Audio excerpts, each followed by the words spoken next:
Se uma pessoa tem inveja, ela é capaz de destruir você com o olhar de inveja dela. Por isso a palavra de Deus também nos orienta: cuidado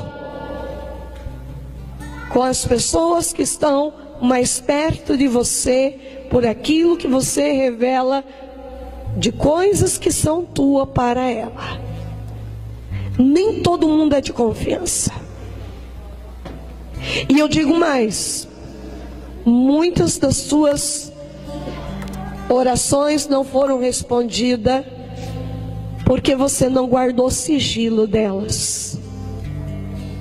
O sigilo é uma arma de poder para vencer numa batalha. Vamos supor, você tem um sonho de montar uma empresa. Guarda isso dentro do teu coração. Tem muitas pessoas que dizem assim: olha, eu tive uma inspiração e Deus já me mostrou até o terreno, eu vou comprar e vou montar uma empresa lá. O inimigo da inveja estava do teu lado, roubou o teu sonho, roubou, as coisas não andam. Você tenta comprar aquele terreno, não dá. Você tenta construir naquele lugar, não anda, porque a inveja daquela pessoa que não era de confiança amarrou você.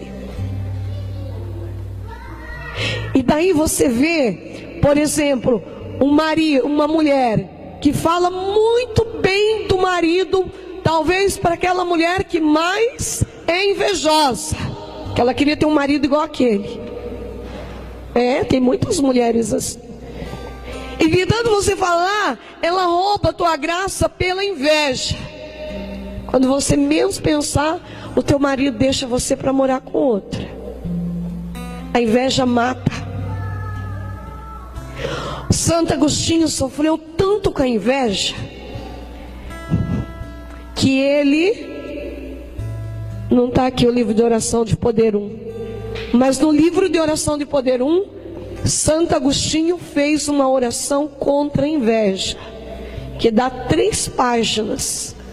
Está lá na página 68 do livro de poder 1, oração contra a inveja. Se você tem uma intenção para colocar para Deus, faça isso em sigilo. A palavra de Deus diz: em silêncio. Abandona-se no Senhor em silêncio. Nós não temos silêncio. Cuidado com aquela vizinha ou com aquele amigo, nunca te deu uma comida. De repente leva uma comida na tua casa. Você acha que não tem um trabalho feito naquela comida para você, para destruir você? Sim, ai Jesus, nós atendemos nesse campo de libertação há anos e sabemos de todas as artimanhas do inimigo. Por exemplo, nós temos um caso, não vou dizer a cidade para não expor a família. Todo dia tinha uma pessoa que queria fazer sociedade com esse empresário e ele não queria. Porque dentro dele a sociedade não dava muito certo. Um belo dia, ele contratou uma mãe de santo, fez uma comida na casa dele e convidou essa pessoa para ir lá comer. Fez um trabalho em cima daquela comida para ele aceitar a sociedade. E ele comeu a comida e de repente ele mudou, aceitou a sociedade e a vida dele foi por água abaixo. Eu quero dizer para vocês que o mal existe, meus irmãos. O demônio está aí para destruir a nossa vida. Cuidado com os presentes que você ganha, que você não sabe de onde que vem. Uma mulher que fazia cirurgia, não conseguia descobrir a doença dela. Um dia o meu fundador foi na casa dela e Deus revelou ao meu fundador: o trabalho, foi feito um trabalho para destruir a vida desta mulher. E está dentro do travesseiro. Cortou o travesseiro, todas as penas trabalhadas no centro espírita. A partir do momento que destruiu o travesseiro, a doença da mulher foi destruída. De repente, existem alguns casos que a pessoa começa a ficar doente e não sabe. Cuidado com as roupas que vocês compram, os lugares que vocês compram. Nem tudo vem de Deus. E essa sabedoria, essa prudência, quem vai nos dando é o Espírito Santo. É a missa que nós vamos comungando, que Jesus vai dizendo para nós o que devemos fazer e o que não devemos fazer. Quero contar um testemunho para vocês. Há um tempo atrás, deve ter uns 8 anos, eu cheguei um dia que eu não queria mais ir pregar. Tinha uma mulher dentro da nossa casa, e essa mulher fazia mandinga, e a gente não sabia que essa mulher era do mal. E essa mulher, ela trouxe muitos danos para a vida do meu fundador, para a minha vida. Um dia ela deu uma melancia para o meu fundador, ele comeu, passou muito mal. E Deus revelou para ele que aquela mulher tinha feito um trabalho em cima daquela melancia para destruir ele. E eu então comecei a ficar mal, eu não queria mais ir pregar, eu não queria mais viajar, eu não queria mais atender as pessoas. Quando eu vi aquele monte de gente na porta da minha casa, ia me dando um negócio assim, eu não quero atender. Mas eu sabia que não era uma coisa minha. E eu fui falar com meu fundador é tudo na minha vida. Tudo eu falo para ele. Quando a gente tem esse amor pelo fundador, as coisas andam muito mais, de forma mais bela. E eu falei para ele, está acontecendo isso. Eu não quero pregar, eu não quero evangelizar. E é uma coisa muito estranha. Ele disse assim para mim, filha, você vai fazer o Salmo 90 3 vezes ao dia. De manhã, de tarde e de noite. E lá na nossa chácara a gente prega um retiro de 2 em 2 meses, eu e ele. Ele faz muito exorcismo, porque Deus usa muito dele no exorcismo. Inclusive o óleo que ele abençoa, que ele exorciza lá, nossa, é um óleo assim de muito poder. As pessoas têm alcançado muito milagre por intermédio deste óleo. E aí ele disse assim, você vai pegar esse óleo, quando você rezar de manhã o Salmo 90, você vai se ungir com esse óleo. Quando você rezar de novo o Salmo 90 à tarde, você vai se ungir com esse óleo. Quando você rezar de noite esse Salmo 90, você vai se ungir com esse óleo. E eu comecei a fazer isso. Eu consegui entender que o que faz um milagre na vida de uma pessoa é a obediência e a fidelidade em fazer aquela oração. Quando existe uma pessoa na frente que diz para você, filho, nós vamos traçar um caminho de oração com você. Uma coisa é você dizer assim, todo dia eu rezo um salmo. Outra coisa é eu dizer para você, olha, hoje você vai rezar o Salmo 1, amanhã o Salmo 2, depois de amanhã o Salmo 3. E se esquecer de rezar um dia, até a meia-noite tem que voltar no 1 de novo. Isso é difícil. Não pense vocês que é fácil fazer isso. Mas eu quero que vocês entendam que Deus foi colocando para mim, para o meu fundador, que nós precisamos ter disciplina na oração. É a obediência dessa disciplina que faz o milagre acontecer. Todo dia eu rezava de manhã, de tarde, de noite aquele Salmo 90. Eu acho que não deu um mês, eu fui para o retiro do Padre Wilton e eu caí nos prantos de choro. Mas houve uma libertação que eu senti assim, sabe, o meu ser inteiro queimando. E eu chorei, que eu não conseguia mais parar de chorar. Passou, eu fui embora e Deus me revelou. Alguém desejou o mal para você nunca mais pregar. Então eu comecei a rezar o meu rosário, pedindo para o Espírito Santo que não desse um minuto de paz para aquela pessoa, enquanto ela não revelasse para mim que ela tinha desejado o mal, para eu nunca mais sair pregando. Comecei o rosário, não deu uma semana, a pessoa foi inquietada pelo Espírito Santo, chegou até mim e disse assim, chegou chorando até, e essa pessoa olhou para mim e disse assim: eu vim pedir perdão para você, porque eu estava fazendo uma oração e eu queria muito que você tivesse um câncer de garganta para você nunca mais pregar. Ela falou isso para mim. E eu me arrepiei inteira. E ela olhou para mim e falou assim: eu te peço perdão.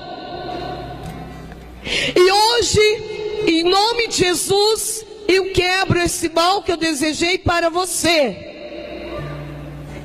Eu perdoei, amei profundamente esta pessoa, e desde esse dia minha vontade de pregar, de evangelizar, voltou em forma duplicada. Existe muito mal que desejam para nós, que está escondido, mas a oração é a luz, e só pela oração que eu vou conseguir com que a luz brilhe para me mostrar aonde está a raiz do meu problema. De repente você ia à missa todo dia, e do nada você para de ir à missa. Você acha que isso é normal? Não é, de jeito nenhum. De repente você rezava o rosário todo dia. Olha, meus irmãos, tem muita gente que tem inveja da tua vida de oração, e por isso do nada você para de rezar, e você acha que não precisa rezar tanto, e não precisa de fazer tanta missa, e não precisa de ir em tanto rosário, e não precisa rezar 1000 Ave Maria. Pode ter certeza que tem alguma coisa por trás disso, mas é a oração que vai fazer brilhar na tua vida aonde está a raiz do problema. Quantos que a gente vê que está dentro da igreja, engajado com Deus, e se perde no meio do caminho? Porque o mal existe, e o mal está aí para destruir você. Quantas pessoas que você põe para trabalhar dentro da tua casa, e todo dia você chega, a tua imagem está quebrada, porque odeia as imagens? Será que aquela pessoa é uma pessoa certa para trabalhar na tua casa? Será que uma pessoa que carrega sobre ela um mal, que faz pacto com seitas e com tantas outras coisas, é a pessoa correta para fazer comida para você? E de repente você tem aquela sonolência, aquele mal-estar, aquele desânimo, que você não consegue fazer nada na tua vida, e você acha que isso provém do Espírito Santo? Não, o Espírito Santo é um Espírito Santo de coragem. De repente você era aquele casal exemplo dentro da igreja, e do dia para a noite a tua vida vira uma bagunça. O teu marido vai morar com outra. Pode ter certeza que existe uma raiz maligna por trás de tudo isso. E se você não dobrar o teu joelho e rezar e fazer muita súplica, libertação, pedir ajuda, muitas vezes você acaba morrendo doente. Muitas vezes você perde até a tua fé, não acredita mais em nada. De repente você é uma pessoa que é bonito, tem tudo para ter uma namorada. E por que não arruma essa namorada? Você acha que é vontade de Deus que você termine a tua vida sozinho? Não. Existe alguma raiz que está por trás disso.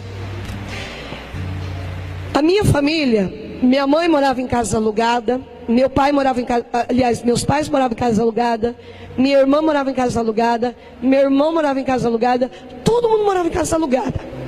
Um dia, eu estava em oração, e Deus falou comigo: só pode ter uma raiz aí. Não é normal todo mundo morar em casa alugada? É vontade de Deus que você tenha pelo menos uma casa própria, que você tenha uma dignidade, um carro. Isso não é contra a vontade de Deus. É vontade, porque se você tem uma casa boa, gostosa, aconchegante, dorme bem, você vai ser melhor no outro dia. Não é errado pedir uma casa assim para Deus. Não é errado pedir um carro novo para Deus. Mas Deus tem tanta coisa para se preocupar. E daí Ele quer se preocupar também com você. Tem gente que não compra uma casa própria porque não faz oração.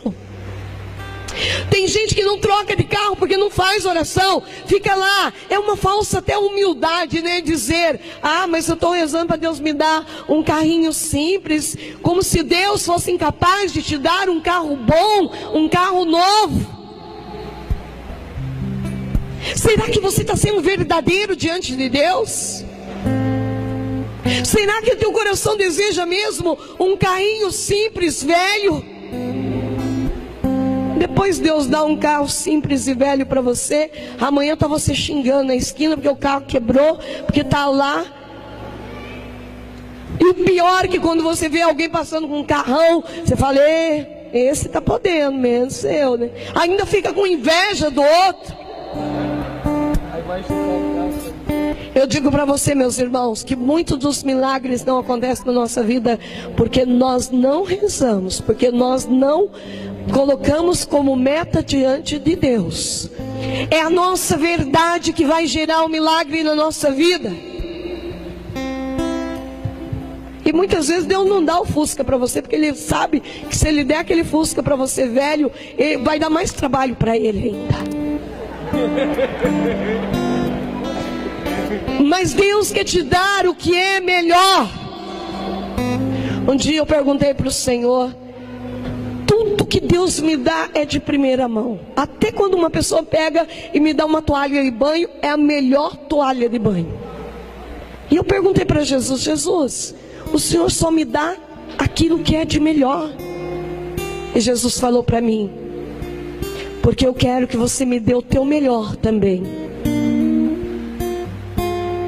Há momentos na nossa vida que nós precisamos, meus irmãos, fazer metas de oração. Então eu fui vendo que eu precisava rezar pela minha família.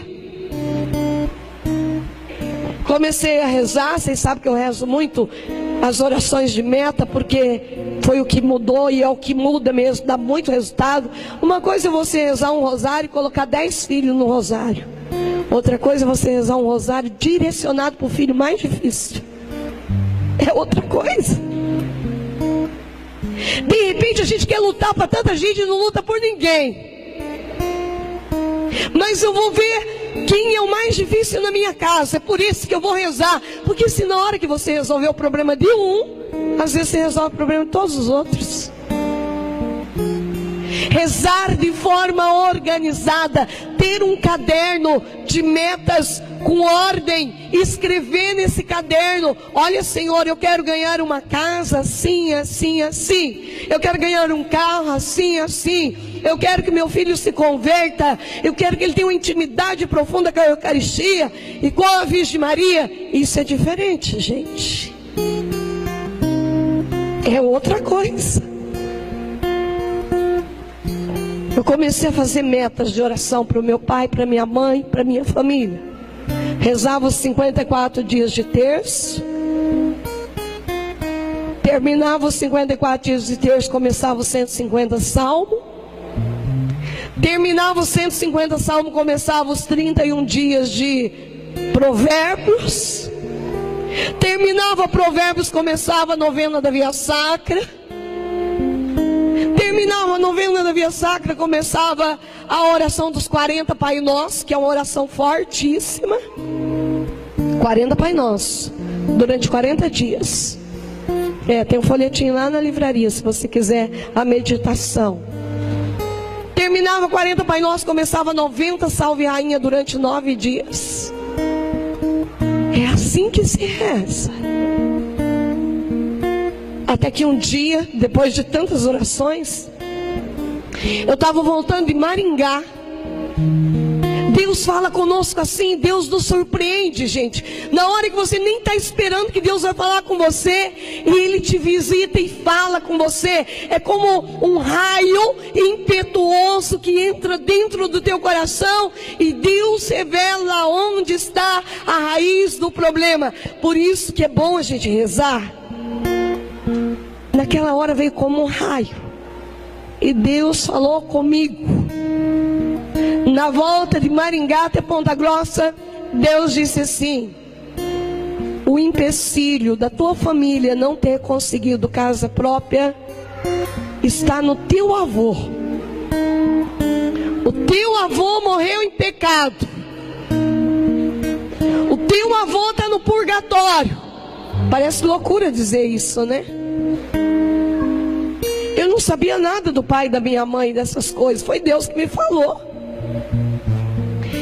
Eu imediatamente liguei para minha mãe e falei: olha, mãe, Deus mostrou para mim que o problema de vocês todos, quem está segurando a graça de vocês é o avô, é o nosso avô, pai do meu pai.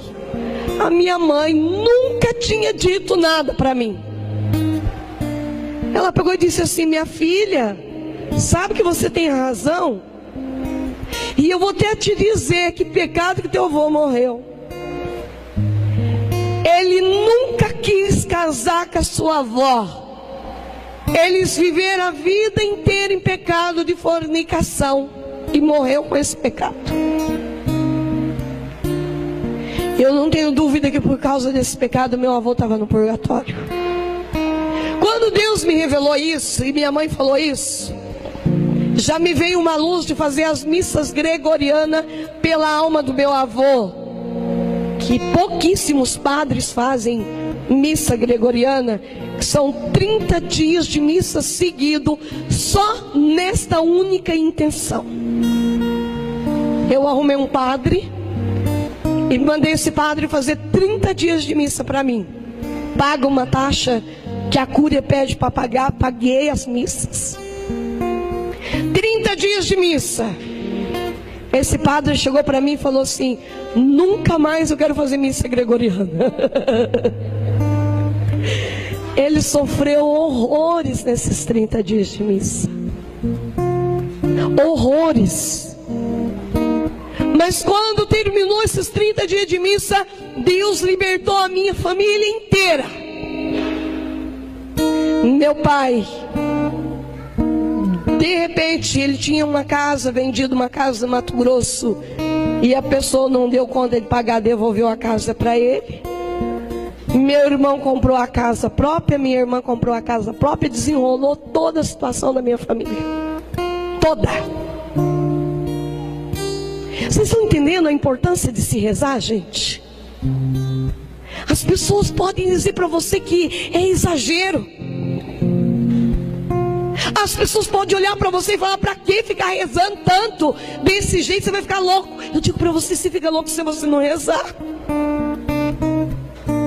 Porque a oração, ela vai dissolvendo nossos problemas, como o sol do meio-dia dissolve a escuridão da noite.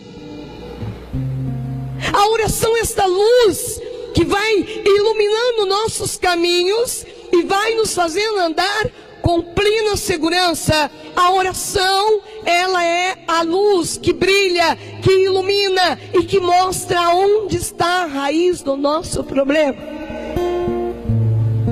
Só a oração pode fazer isso. Então, para que eu possa ver resultado nas minhas orações, a palavra de Deus está dizendo: abandona-te em silêncio os desejos do teu coração.